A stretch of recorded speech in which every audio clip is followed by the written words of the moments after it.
My name is TFitzgerald, and the Maine Irish Heritage Center asked me to speak about my genealogy and DNA research thus far. My paternal grandmother, Mary Bridget Geary, was born in Carna in Galway in 1908. I knew her parents' names and with basic research determined her paternal and maternal grandparents, and some details one more generation back.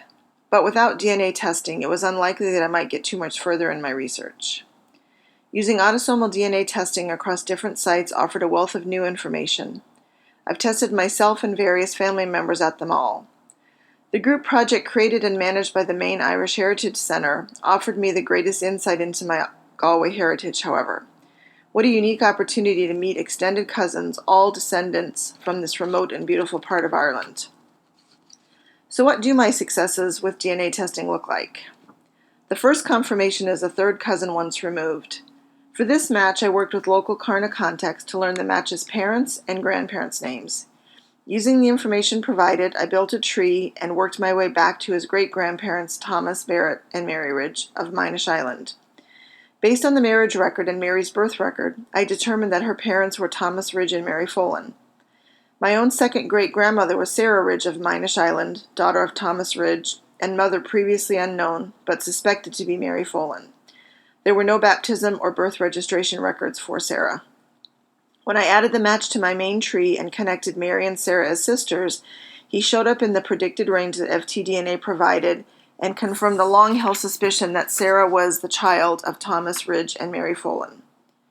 My second confirmation is a fourth cousin.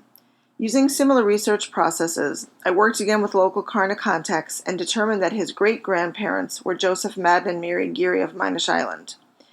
Mary's father was Michael Geary. My match's ancestor is born roughly at the same time as my second great-grandfather John Geary, also of Minish.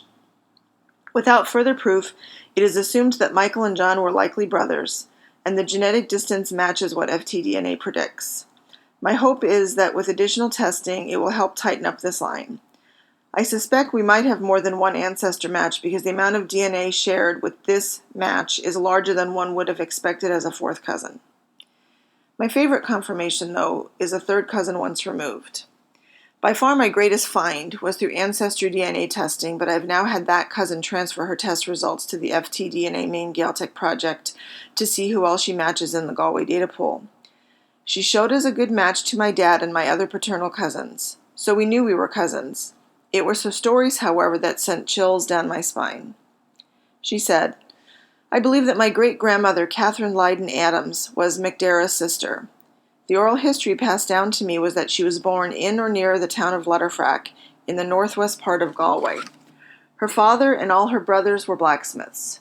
Her father, who I think is James now according to your tree, helped build the wrought iron fence around Calmore Abbey. Two of her brothers, McDara and Joe, set up shop in Carna. Two other brothers set up shop in or near Clifton. Catherine was born around 1865 and married Michael Adams from Moyard. They emigrated to New York. Of immediate excitement was the details that confirmed that McDara Lydon was indeed a blow-in from somewhere else in Galway. My father laughs when I use that term blow-in, but that's how it was described to me and it's always stuck. But the details never made sense to me. Previous research had identified his possible parents as James Lydon and Mary Mongan, but that he was born in the Letterfrack area. He had arrived in Carna sometime prior to his marriage to Anne Keeney. Now my new cousin was providing the context and history to explain his arrival. Looking further back at my cousin's online tree, I discovered an additional shock. Her grandfather was Joseph Davitt. I remembered Dad telling me several times that a Joe Davitt used to come to the house, his mother's house in the Bronx, and they would speak in Irish for hours over tea. Both were worried about losing their Irish language. I had tried in vain to figure out who this Joe was several times, but I could never figure out how a Davitt connection fit into our tree.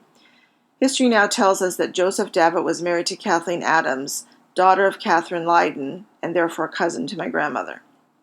With newfound details about McDara's siblings, I know that Joseph Lydon in the Carna 1901 and 1911 census records is McDara's brother. I could never figure out the connection before. Again, with the help of Carna friends and family, Joseph's descendants are documented and the tree is exploding with details. Oral history combined with DNA and building a solid paper trail has now allowed us to fill in the tree with all of the known siblings of McDara Lydon and most of their descendants. 2 of Joseph's descendants have agreed to DNA testing to help us further isolate the chromosomes passed down from this line.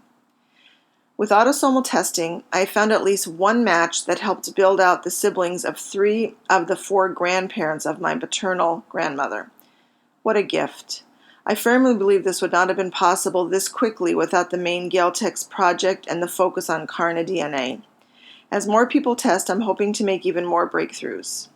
I have several cousins where we're so close to figuring out the connection, but I just need that one match that cracks open the connection. And so the story continues.